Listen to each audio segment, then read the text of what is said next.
For today's presentation, we are rolling out the Power Presenter today from our CS3 Advisors division. Gary Crouch is CEO of both CS3 Technology and CS3 Advisor.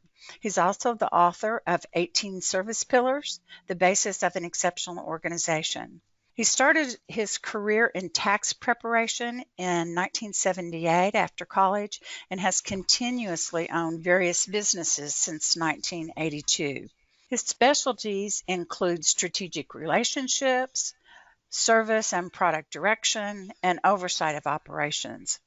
And Gary's professional memberships include the OSCPA, AICPA, TERRA, IT Alliance, and Strategic Leadership Academy. He also serves on the AICPA, CITP Grassroots, and CITP Credentials committees. And because involvement in all of these professional organizations don't keep him busy enough, he has an equally long list of nonprofit and community organizations, which he serves in various capacities. So Gary, thank you for joining us today. Thank you. Justin Michelson is a sales consultant here at CS3 Technology and a public speaker for CS3 Advisors. And he graduated from the University of Central Arkansas with a PR and communications degree. He started his sales career immediately selling big data center hardware and has worked in technology sales ever since. He and his wife and daughter reside in Springdale, Arkansas, and in his spare time, Justin enjoys cycling and listening to podcasts. So, Justin, before I hand this over to you, I guess I should have mentioned that Gary, in his spare time, apparently likes to read government legislation and IRS regs. We're holding him to that. Okay. Justin, you should be able to show us your screen now. Give me one moment. Let me make sure I'm showing the right one.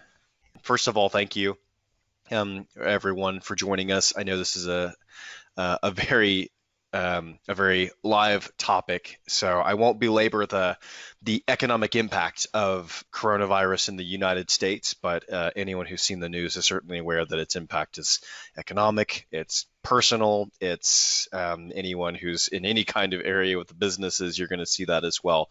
So today, what we wanted to do, Gary, in his free time, just on his own. We have no idea why he did this, but he looked up a few federal regulations of things that are going to impact some small businesses. We wanted to share that with you all because there's a lot of information out there and that is overwhelming. So we wanted to kind of navigate through some of that to really dig into what's important. And I'm going to say this once now and probably multiple times throughout. Big disclaimer here. These programs are very specific to businesses. A lot of the language is unitary across the board for them, but in a lot of cases, it's going to depend on your specific business and your specific situation. So please hear this, make notes for yourself. We'll make this information available as well. And you'll need to do some research on your own, and we'll give you some advice on how to do that. So let's go ahead and talk about what we're going to talk about. We'll start with the Family First Coronavirus Response Act. We're going to be using a lot of acronyms, fair warning. So the FFCRA, there's a high level of that, but specifically we want to talk about two of the acts that make up this act. That's the Emergency Paid Sick Leave Act, the EPSLA, and then the Extended Family Medical Leave Act, the EFMLA. Don't worry, by the end of this presentation, you're probably going to be both sick of, but also more aware of the differences between these very similar sounding acronyms. And then we're going to go ahead and talk about the Coronavirus Aid, Relief, and Economic Security Act, known as CARES. We'll specifically talk about the Payroll Protection the Payroll Protection Program loans, and then there's several other provisions that are part of that we're going to hit on, at a high level there. We'll talk about summary. We'll do next steps as well. Let's go ahead and dive into this. Gary's looked at this a lot. I'm going to let him take this right off the bat. Gary, what are we looking at when we see FFCRA? I've seen it in a lot of articles and I hear about it in a lot of news and podcasts. What are we talking about here? Well, the Family First Coronavirus Response Act is the second of three laws that have been passed in the last few weeks to help the country deal with and recover from the coronavirus, of course. I'm going to first start off by saying that the next 3 laws that come out, I'm going to assign to you and Sherry. So be ready for that. No, thank you. Yeah. So what I did was mostly go through and pick out those things that related to the small businesses. The second law, the CARES Act, or the third law, the CARES Act, was actually 880 pages. So I certainly didn't go through and read every one of those pages, but went through and picked out what I felt was most demanding right now, things that needed to be paid attention to first. So that's where we're starting. Probably the one that's received the most news from around the country was the PPP loan, the Paycheck Protection Plan. And so we're going to deal with that a little bit later. But some of these acts were not heavily publicized, but yet have a very huge effect on our small employers. So we're going to start off with the Emergency Paid Sick Leave Act. And that act is this is the first time that the federal government has required for employers to pay employees for not working. There have been several states which have done this in the past for various reasons, but this is the first time the feds have come in and required it for employers. Sure. And then the second one that we'll talk about is the Extended Family Medical Leave Act. And this steps in, of course, we know today the Family Medical Leave Act works for employees who have to take time off from work to assist family members who have medical issues. It basically protects their position for a period of time. In this extended FMLA, again, they're requiring that the employers pay the employees a certain amount of money for their time off. So we'll jump into both of these. Sure. High level then, summary, being the salesperson, that's what we do. EPSLA has to do with the employee specifically, whereas the EFMLA is if the employee needs to take time to take care of family affected by COVID-19, then that's where you really see that. Is that a very high level fair summary? Yes, they do have some Perfect. crossover between them, Sure. But yes, that's the basics. Okay. Well, and some of these things, for everyone watching this, you're going to see a lot more specifics about EPSLA and EFMLA in the next 2 conversation points. But some of this overlap does apply to both of them. So we wanted to set the ground level for this as we dive into this because it's a lot to talk about. So let's talk about the employers then. What are we required to pay here? So the employers first have to start with the employee's regular rate of pay. And that normal rate of pay is defined in the Department of Labor fact sheet number 56A, and basically combines their hourly or salary rate, plus any commissions, tips, other forms of compensation that become an amalgamated pay rate that person is normally paid. It generally follows what you would use for overtime calculations as well. Right. Let's talk about employees then. How are we classified here? The employees are classified based on their full-time or part-time.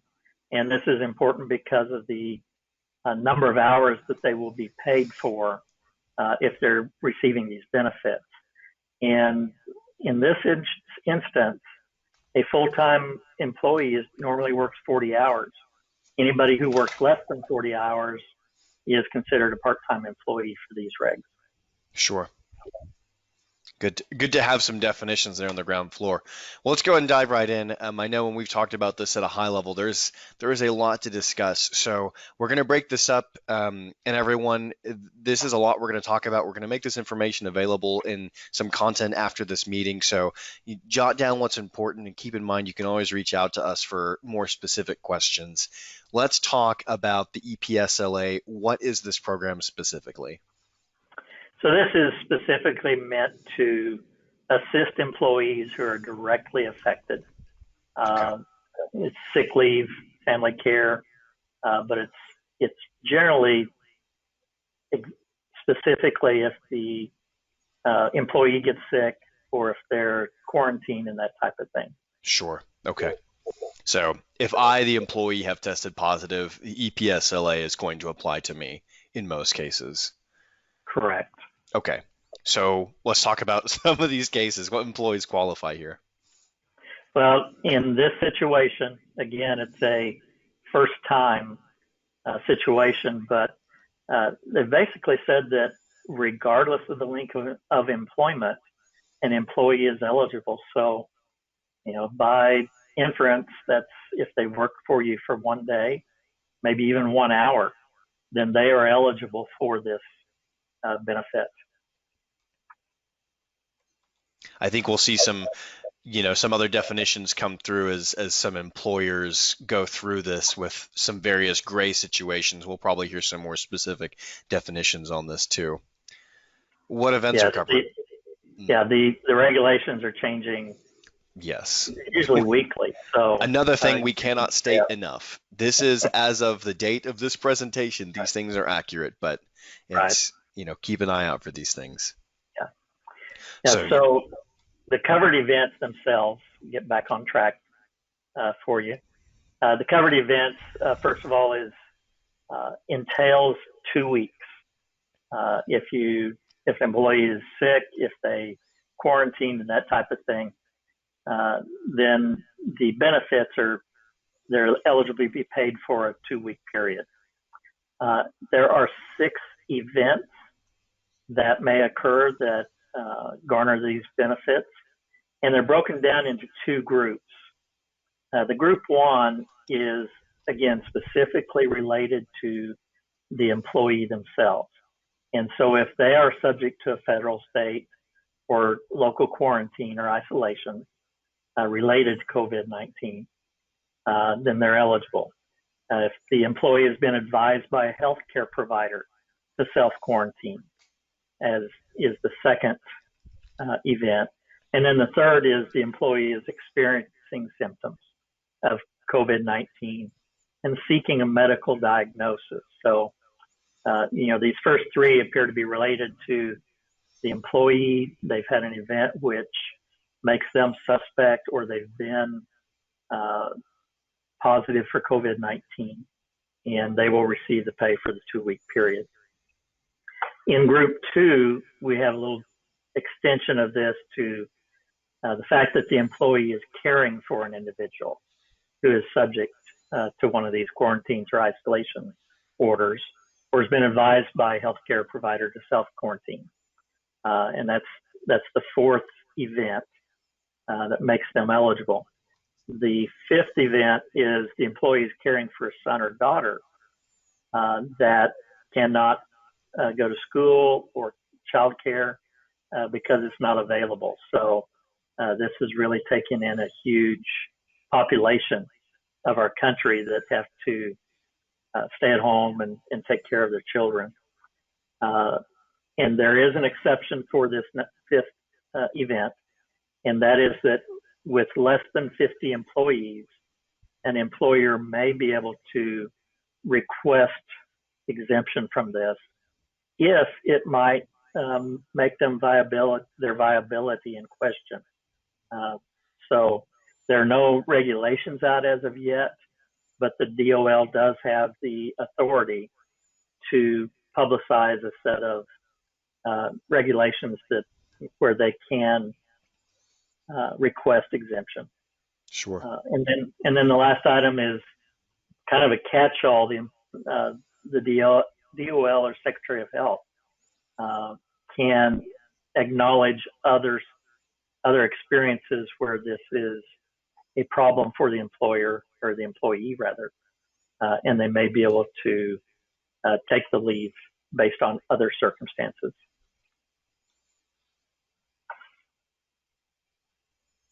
That's a lot to swallow. That's a lot to move through. Yeah. Well, let's go ahead and talk then about what benefits are provided covering these events? Okay.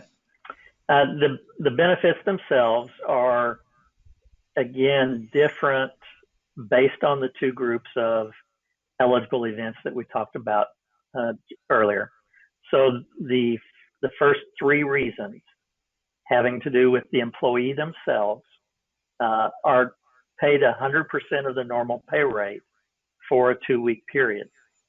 And then there is a cap of $511 per day, or $5,110 for those 10 days made up of the 2-week period.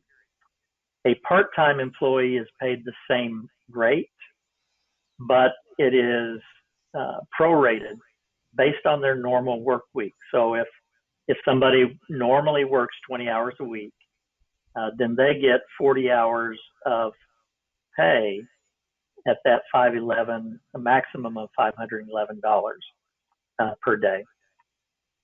And as I mentioned, it's capped.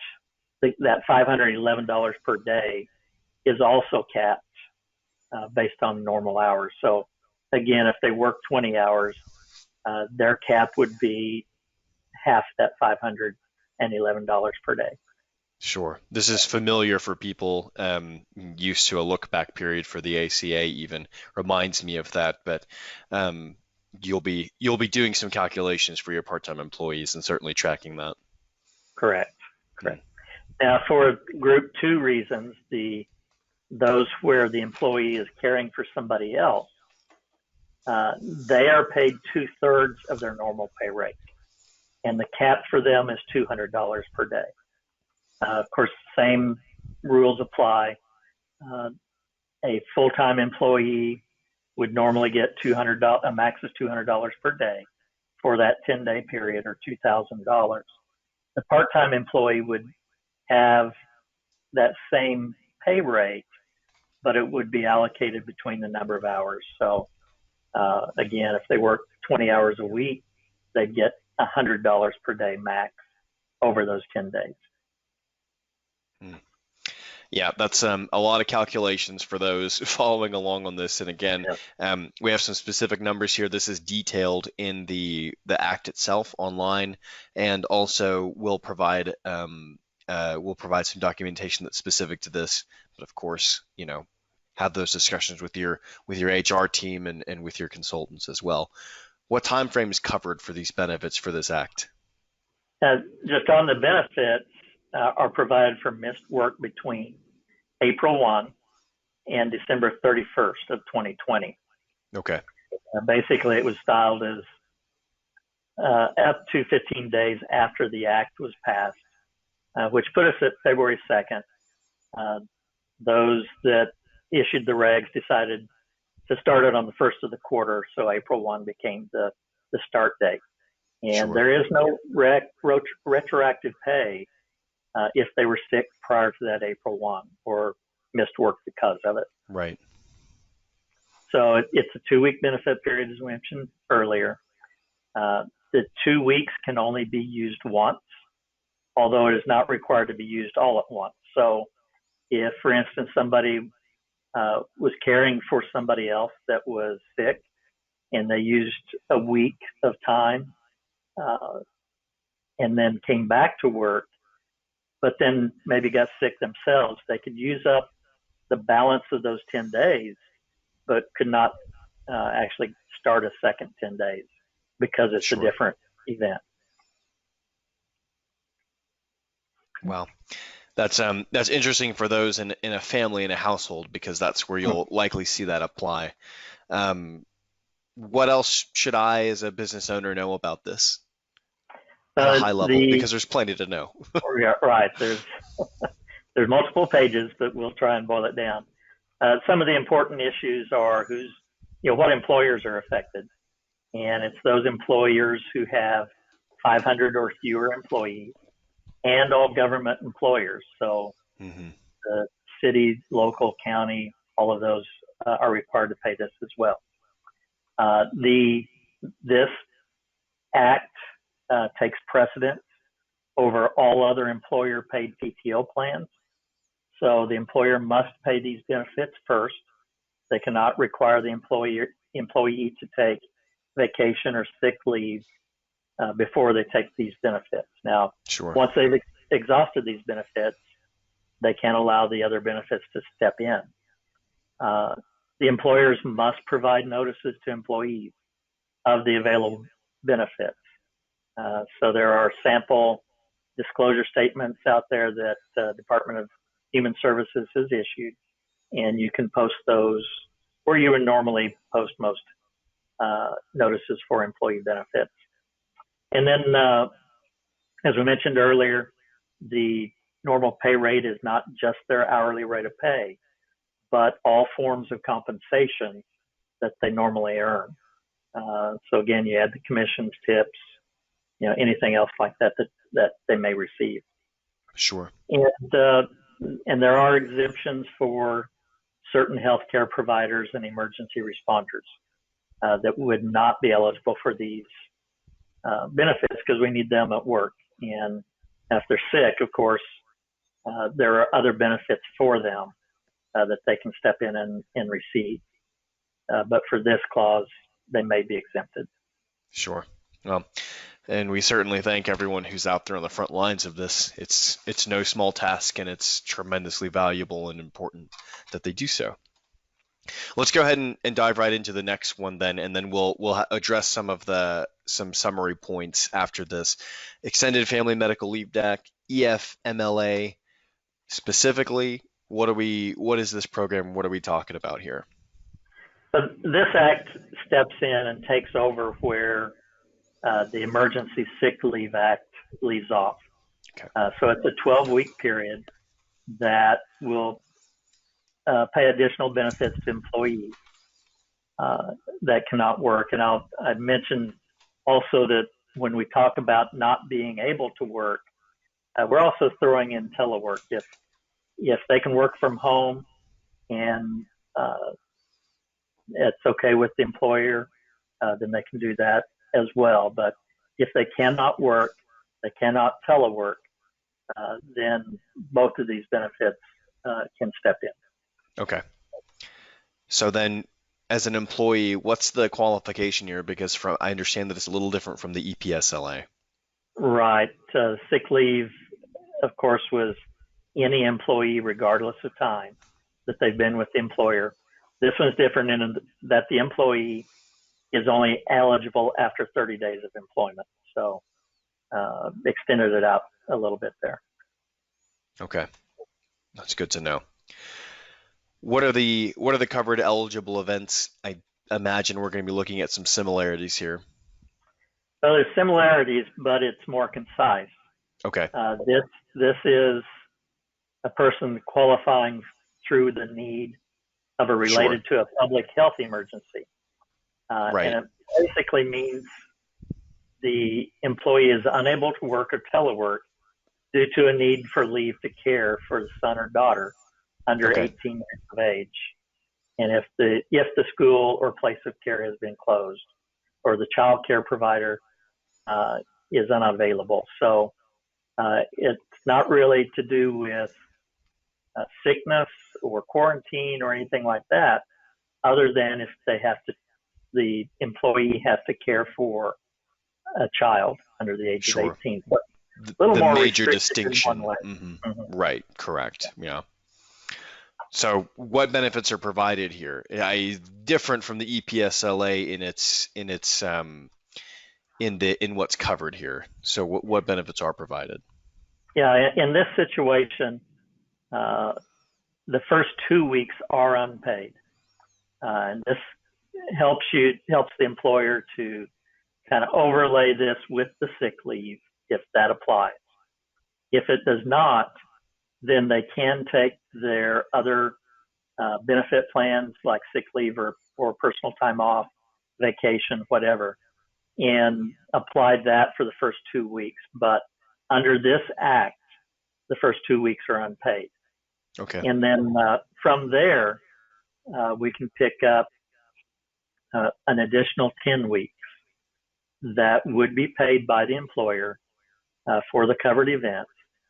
And it follows the same as the second group of the sick pay leave, in that it will pay the employee's regular pay rate at 2/3.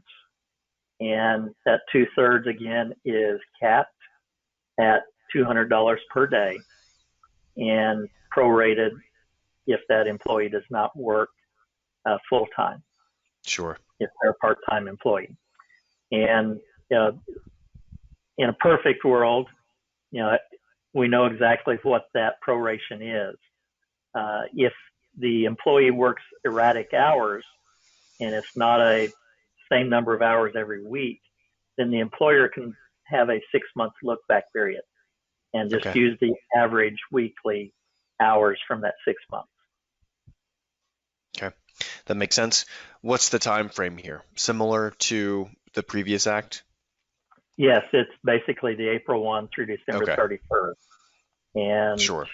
it's considered a 12-week benefit period. Sure. And when we set that parameter too, it's worded that it is missed work, correct? Any work that's missed before then Correct. does not get any, there's no benefit for that before that April 1st time frame. Correct.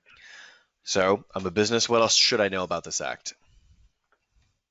Well, first of all, penalties if you don't comply. And this is where my concern comes in, is that there's so little been talked about these provisions that I would not be surprised at all if a lot of employers do not know about this, and especially those that normally would be exempt from FMLA, less than the 25 employees, 50 employees, whatever the rules may be for that.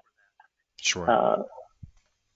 Also, the FMLA provisions that an employee has the right to the position that they were at before they started the leave. That's been waived for those employers with fewer than 25 employees. They do still have to make an effort.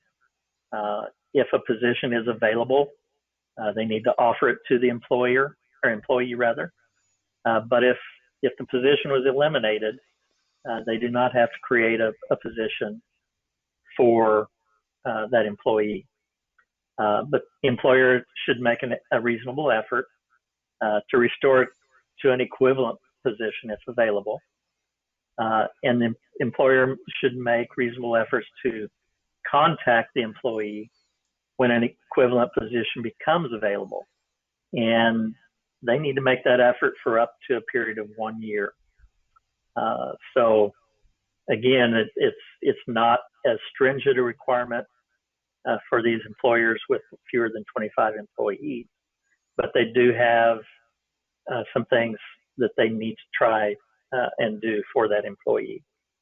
And that 1 year period begins either the date the position was eliminated, Sure. or 12 weeks after the leave commenced, whichever is earlier. And one other change here or difference is that the emergency sick leave is generally paid on a full day basis. So if somebody's sick, you don't want them spending half their time working and that type of thing, or they go into the doctor and they decide that maybe they can work a few hours every day. If they're sick, we want them staying at home.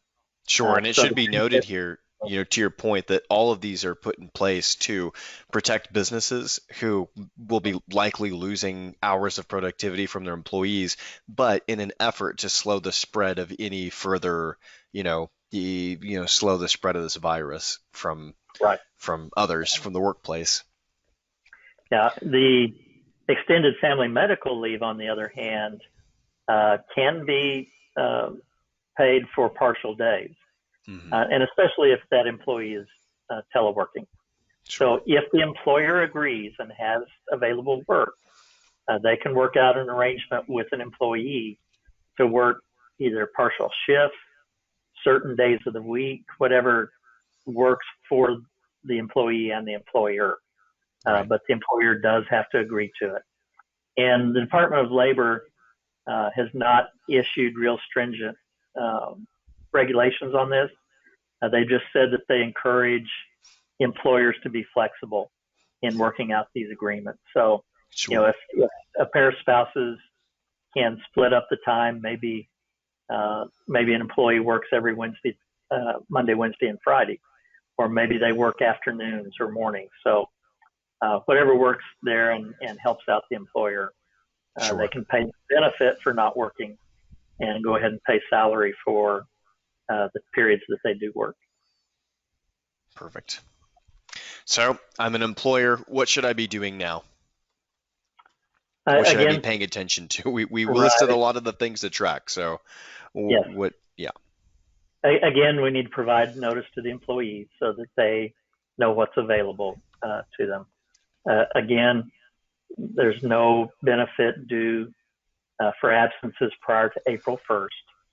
And also, it does have to be a legitimate leave. So if the employee quits and then gets sick, you're not having to pay them.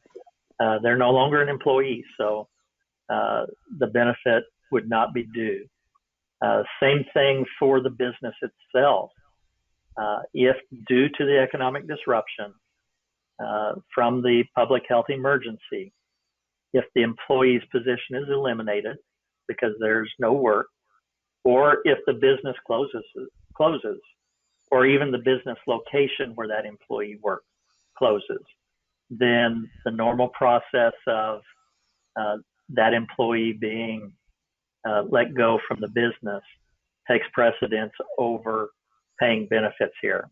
And of course, the employee is eligible for unemployment at that point. Correct.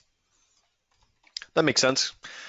Okay, so we promised a summary here because we covered a lot. I want to go ahead and head this off to you by saying that we will make a lot of this documentation available. And of course, let us know if you have any specific questions. But there are some big looming questions for any business owner. First of all, who's paying for all of this? That's a good question. And my fear at first was that this might be a burden on employers. But the law states that the benefits paid out for both of these acts are available as credits back to the employer against their quarterly 941 taxes.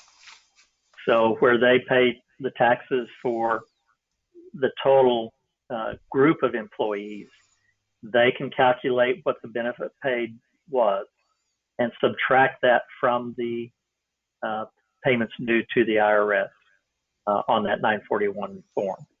Sure. And the amount of the credit would be the total wages paid plus pre-tax healthcare benefit that the employer pays for. You total those up and subtract them from the taxes due.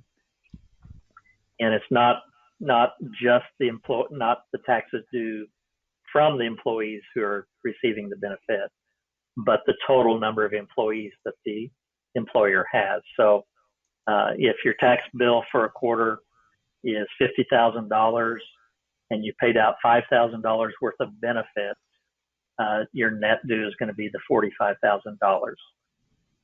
And in effect, you don't have to wait until you file the tax return at the end of the quarter. You can reduce the tax deposits based on each payroll and therefore get that benefit back immediately.